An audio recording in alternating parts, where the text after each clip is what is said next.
video kali ini kita ingin melihat rawatan yang perlu kita lalui sekiranya kita mendapat masalah kelebihan hemoglobin ataupun policythemia. Video sebelum ini kita ada membicarakan tentang punca-punca dan juga siasatan yang perlu kita buat. Jadi rawatannya itu pula bergantung kepada puncanya. Jadi sekiranya masalahnya kepada sumsum tulang, maka rawatannya banyak kepada apa yang kita patut lakukan kepada sumsum tulang. Sekiranya disebabkan oleh masalah jantung ataupun masalah buah pinggang ataupun paru-paru, maka rawatannya banyak bergantung kepada itu.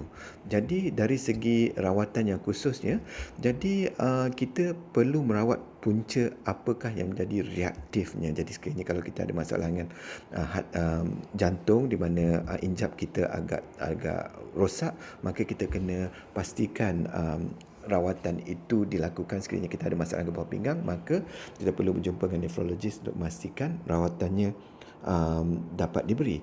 Sekiranya kita biar sahaja hemoglobin kita terlalu tinggi, masalah yang kita dapat dan mungkin lalui ialah disebabkan oleh pengaliran darah yang tersekat-sekat kerana darah kita terlalu pekat dalam saluran darah. Jadi ia meninggikan risiko stroke, meninggikan risiko serangan jantung, dan sekiranya terlalu tinggi boleh membuatkan darah beku di arteri ataupun di vein kita. Jadi ini patut ditangani dengan serius. Jadi sebagai contohnya yang saya tunjukkan dahulu, pesakit ini mempunyai hemoglobin yang tinggi. Tapi ada satu lagi ujian di bawah ini yang kita panggil PEG cell volume.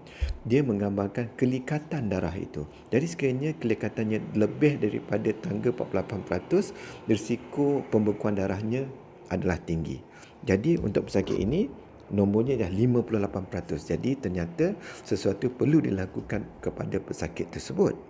Okey, jadi selalunya langkah pertama ialah untuk mencairkan darah. Jadi ada banyak cara untuk kita buat ini, dan cara yang paling mudah ialah menggunakan ubat.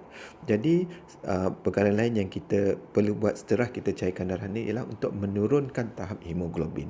Jadi dua ini sangat penting. Cairkan darah, turunkan tahap hemoglobin. Jadi macam mana kita boleh lakukan itu? Sebenarnya kita boleh lakukan dengan mengeluarkan darah ataupun menderma darah. Malangnya darah ini kita tidak dapat gunakan kepada pesakit lain kerana terlalu pekat, ataupun pesakit juga mengambil aspirin, jadi dia tidak boleh gunakan darahnya untuk menderma. Okay.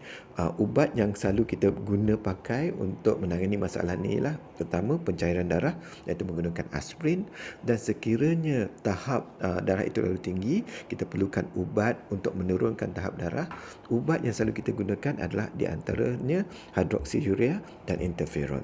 Tapi untuk memerlukan ubat ini kita tidak boleh gunakan sendiri, kita tak boleh pergi ke farmasi untuk beli ubat ni, kita tidak boleh pergi ke GP pun, kita perlu berjumpa dengan pakar darah kerana mereka perlu memantau keadaan anda.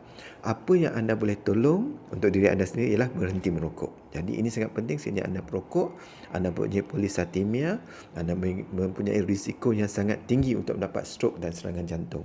Berhenti merokok. InsyaAllah tahap hemoglobin itu makin turun, dan juga risiko kepada anda akan semakin kurang.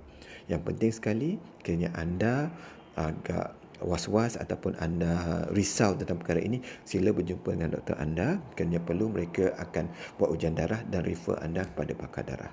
Okey, untuk keterangan lanjut dan untuk mendapat maklumat yang lebih terperinci, sila sama ada email kepada saya ataupun layari halaman saya, halaman web saya, iaitu pakardarahandal.com. Sekian, terima kasih.